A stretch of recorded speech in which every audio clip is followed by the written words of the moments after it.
So Mario Day came and went, and sadly here at GPX we got very, very, very busy. Well, first off, on Mario Day we had a huge surprise. Yes, it was the Resident Evil 4 Chainsaw demo. Then I had my brother visiting, and next thing you know, we were talking about games, playing games, but not really creating content about games. However, since the Mario movie is coming out very, very soon, actually the first week of April in North America, sadly, in Japan it will come out on April 28th. So, we've decided that we're going to call the whole month of March and April as Mario Month. And to start things off, here is our first video on the wacky and weird power-ups, strange glitches of Mario. We'll start this list off with something I personally did not know you could do until Mario 3D All-Stars released. So this fact has been almost like 2 decades old, and I had no idea you could do it. So what you do is you go to Shifting Sandland, and right up top over here you find the shell. Once you get the shell, it's pretty cool. You can ride across all over the area and, you know, not fall into the sand trap so easily. But here's the weird quirk. Did you know you could use the shell to scale the towers? Yes, I'm talking really fully scale the towers. And it's a weird thing. It makes no sense, because the pyramid, which is on a, I guess, less of a steep incline, is harder to scale. Yet these towers, Mario just climbs up on them. So this weird little glitch, this little thing that's actually intentional, is something that's really cool, but really weird. Super Mario 64, Mario is granted 3 different power-ups, and you can get one in certain levels. Most of the time you'll find these by themselves and they'll aid you to get a star. However, in Dire Docks you'll find that you can get both the metal and invisible cap. However, most players probably know this already, since the star is called Collect the Caps and they're right next to each other. However, you can pull off this dual cap goodness in Wet Dry World as well. That said, it doesn't really serve much of a purpose and is really just there to look cool, I think. And these are the only 2 times in the game that you can combine the caps through normal means. Sorry, but no flying Metal Mario unless you cheat. Now this next one takes place in Blob on Battlefield in Mario 64. Did I say Bob Omb or is it Bob O-Bomb?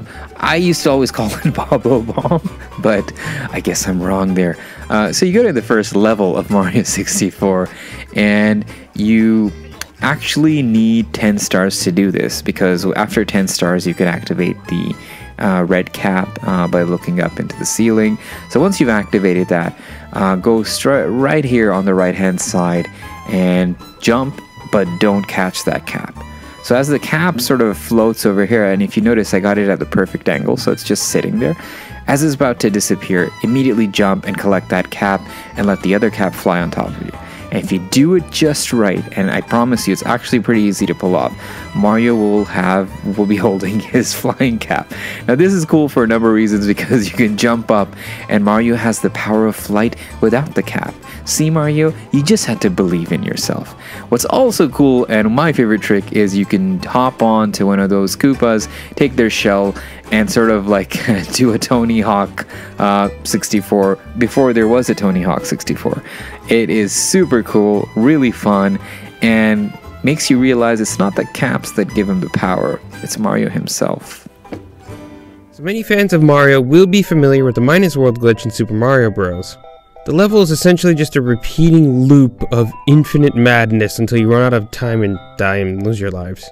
However, if you boot up the Famicom Disk System version of the game, you'll be treated to something different.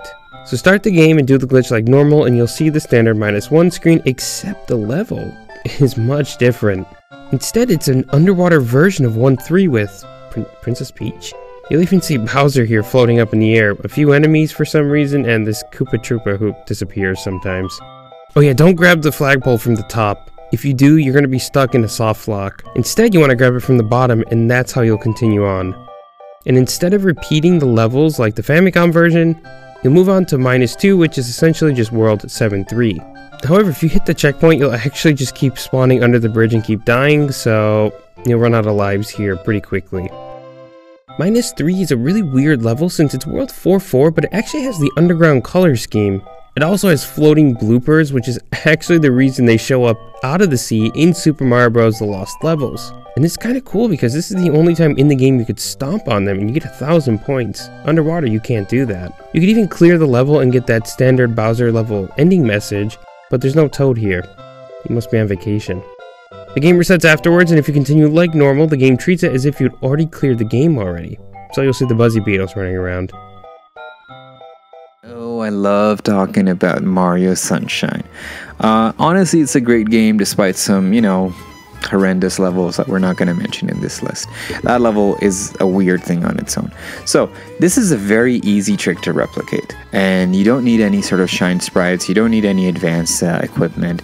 So right away you go to this corner right here near this big shine arch, if you will, and so you jump up here into the little pond and see that fence right there, right before it goes into that waterfall under the arch. I want you to go there and just dive as you're trying to touch the fence, and if you do it right, you'll drop right down onto the water level. So the game now thinks you're on another level, meaning you're actually walking, but you're actually inside the water layer. So you can run around, get all the stuff, but there's a number of things that could happen. One of the other things that could happen is you can actually warp down to the bottom layer, that secret sewer layer. If that happens, just turn to the right, jump back up, and try it again. But being underwater and walking around is actually pretty cool because you could collect some blue coins very easily, you can get a 1-up mushroom, and you can do my favorite thing, which is spray a little bit of water under the water layer and slide, and you can reach your full potential speed here. This is a thing you can't do in Delfino Plaza because of course it's limited, it's a small area of land, but down here, man, you can become a torpedo. Pull the camera up and just enjoy it. Yeah, this is a little weird quirk, Mario walking on water. Okay, granted this power-up is a glitch, but it's still awesome. The long and short of it is, in Super Mario Bros., you need Super Mario to hit both Bowser and the axe at the same time in a Dash 4 level. Mario's gonna do this nifty slide towards Toad and then the madness begins. You'll be seen as Super Mario, but actually you're kind of not since you're still in the small state vulnerability-wise. One hit and you're out. When you find a mushroom, grab it and you'll actually become Small Mario. From there, find a fire flower and you'll be bestowed with the power of Small Fiery Mario. He can take a hit if need be and make those sick jumps that Super Mario has trouble with, and even, you guessed it, shoots fireballs. Although when he shoots the fireballs, he has this sort of Super Saiyan 4 thing going on. This is most likely due to the fact that there is no Small Mario shooting the fire sprite. Small Fire Mario even appears in the Japanese version of Super Mario Bros. Deluxe for Game Boy.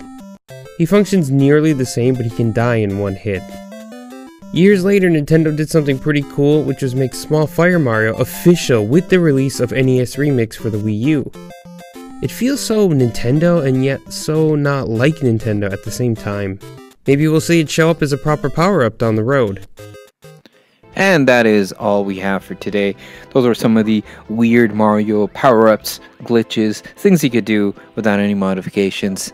And stay tuned to GPX Japan. Please like and subscribe, hit that bell icon, and we'll be seeing you very soon. Take care, guys.